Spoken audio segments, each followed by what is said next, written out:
Hello everyone, welcome to another Stitches and Scribbles video.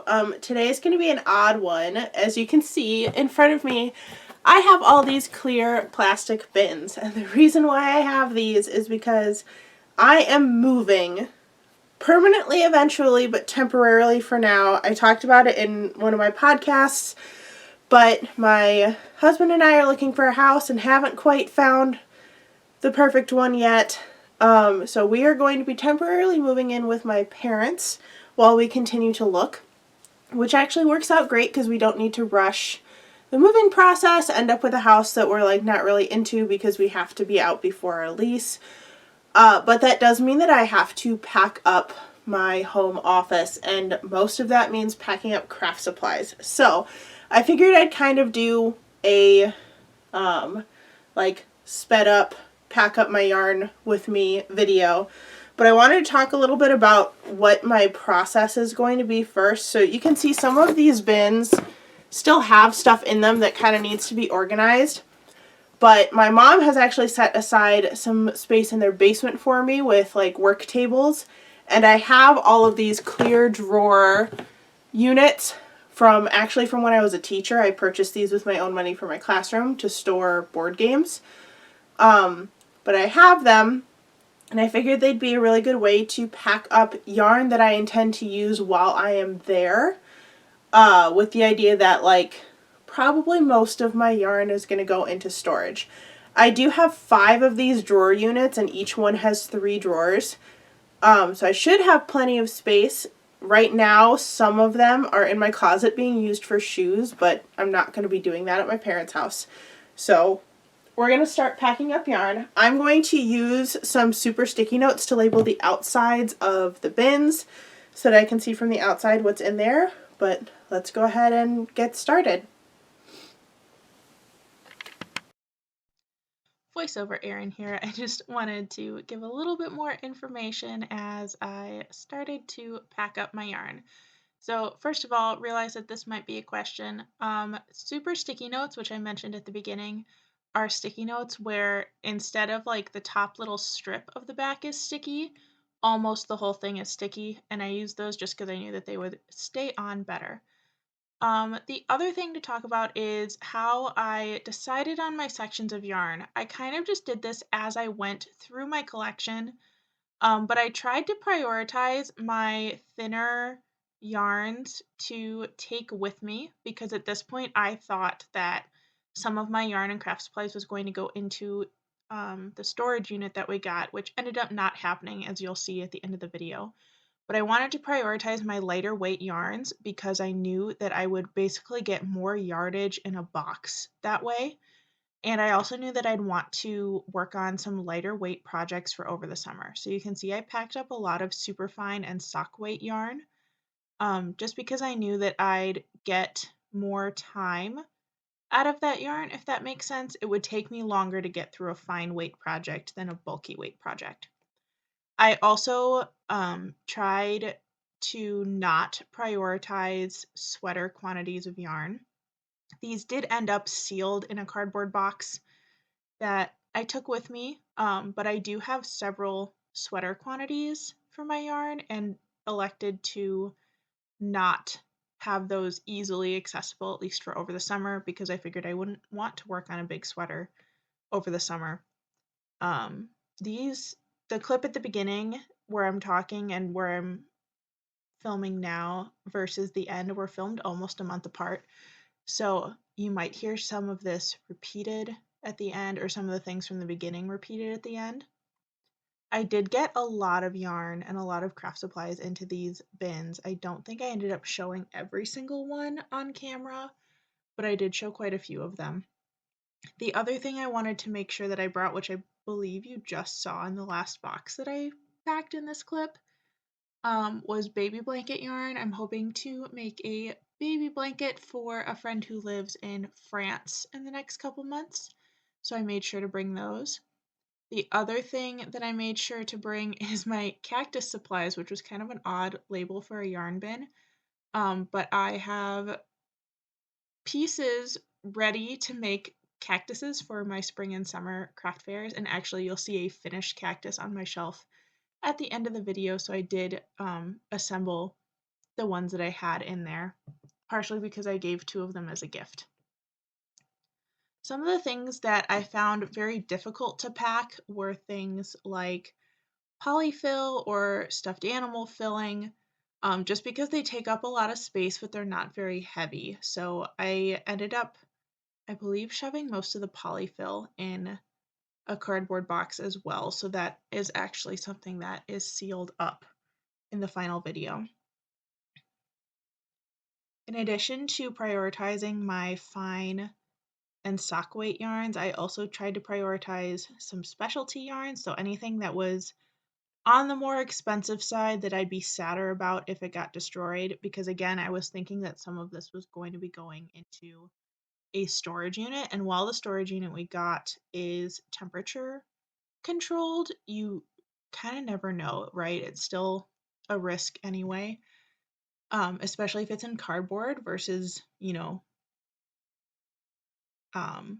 these are plastic bins, so even if like my parents' basement flooded, which totally wouldn't happen because of where they live, the plastic would kind of keep it safe, but a cardboard box wouldn't. So that was another way that I kind of prioritized my yarn. Another category that I took a lot of was cotton. So you can see that I'm packing all of my little balls of cotton into this one drawer, to try to get as much as possible, just because, with summer, definitely going to want to work on some cotton projects as well as lightweight yarn projects. I also tried to make sure anything that I had already purchased for craft fair purposes would be easily accessible in these drawers. I tend to use a lot of acrylic yarn for craft fairs, especially for hats and stuff. So you will see me pack a lot of that, and anything that was sort of a current project I tried to take. I also brought that giant velvet blanket, which I think I'm actually going to frog and do it differently yet again. I think this is the one that I just shoved in the box was the 3rd iteration of that velvet yarn that I tried to do, but I'm not really happy with how the blanket's turning out. This yarn I ended up using a lot, the one that's on camera now, the pink and green one, I used a lot at my last craft fair, so I wanted to make sure I had that available to use. And then I think this is the final box that you'll see. I did pack up other craft supplies in some of the remaining boxes, but in this one, it looks like I just put in some more worsted weight yarn that could be turned into hats and stuff for an upcoming craft fair. Hello and welcome to my parents' basement. So we are pretty much all packed up and moved. We definitely have all of our like work stuff here and stuff for us to like stay here. But we're still in the process of putting all of our other stuff in the storage unit. But since this area is like mostly set up with some organization stuff being the only thing left, I figured I'd show you what's going on down here. Alright, so first off we have this great table right in the middle of the basement, which is kind of a workspace. You can see it's got a nice light directly above it. Those are all my instrument cases in the background, by the way, in case you were wondering. I also had room for my craft cart to fit right here, and this is the stuff that I like need to organize and go through, because kind of everything that just needed to be thrown in a bag and brought here ended up on this cart, so that one definitely needs some going through. Then over here, I did actually get all of my yarn here, which was quite impressive, but those 2 big boxes down at the bottom are sealed up and taped up, but they have some labels on the side saying what yarn is in them, and that was what I packed last, so what you didn't see in the first half of the video. And I tried to put yarn in there that I was not going to have to access for a long time. So just to kind of give you an example, there are some sweater quantities of yarn in there. There are my solar color changing one, some extra cakes. I do have some saved in my more easily accessible stuff. And then I think down there is more sweater quantities and some like leftovers from other projects that I didn't think I would need right away. Up here on top also needs to be organized a little bit. You can see that some of my cakes from my Hobie haul are over here because they didn't fit in my drawers. I need to make some space for them. And there's some paints over there that I need to organize, but some kind of a shelf set up by using that bin. Got more storage here. That's where my sewing kit ended up, and you can see all the stuff sitting on top is stuff that needs to be put away somewhere. We've got some whips in there. My mom wants me to make her a dust cloth mitten. That's something that I've been making for a couple friends and family members out of blanket yarn. So that is actually a new purchase. I have all of my little supplies in these little carts. These were ones that I actually purchased for my classroom back when I was a teacher, as are the bigger clear ones that you saw in the first part of the video. So those definitely came in handy, and especially since I purchased them with my own money, I definitely wasn't going to leave them in the classroom. You can see my knitting machine is right there. If this light goes off and on, it's because it's actually on a motion sensor. I have my markers, pens, pencils, drawing stuff, and beads in this first one. And then the rest of them, with the exception of the last one, which has like paint and nail polish in it, these three are all yarn. So you saw the sticky note labels already, labeling each and every drawer. And then the last thing that I have up here is my Cricut stuff in here and the actual Cricut machine. Alright, and then last but not least, I figured I would show you my desk setup. So you can see I was actually working on other YouTube stuff, which is why my channel content organizer thing is open. Definitely got space on the desk for a bullet journal, my markers, some text stuff, but that usually actually goes in these drawers. These were also originally a purchase from my classroom that was brought home with me and then brought here. And on my desk, you can see my tripod is over here. That is not normally out there, but I actually just got done finishing my April bullet journal video. You can see some little knickknacks and stuff on my shelves, some cute stuff on the top with little inspirational phrases.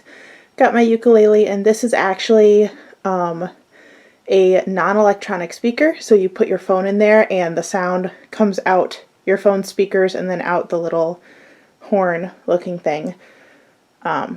Basically so I can still have speakers without having to have another thing plugged in. But yeah, that's kind of it for my new crafting setup. And over here, if you noticed, is my corner to corner wall hanging. Shift over a little bit so that you can see it. And that is a tutorial on my channel, so you can definitely check that out. If you have an eagle eye, you'll see two more yarn items. I have a little crochet bumblebee and a little knitted cactus with a crochet flower on it, which, let me know if you want this guy to be a tutorial. He might be a tutorial someday. But that is it for this video. Thank you so much for watching, and I'll see you in the next one. Bye!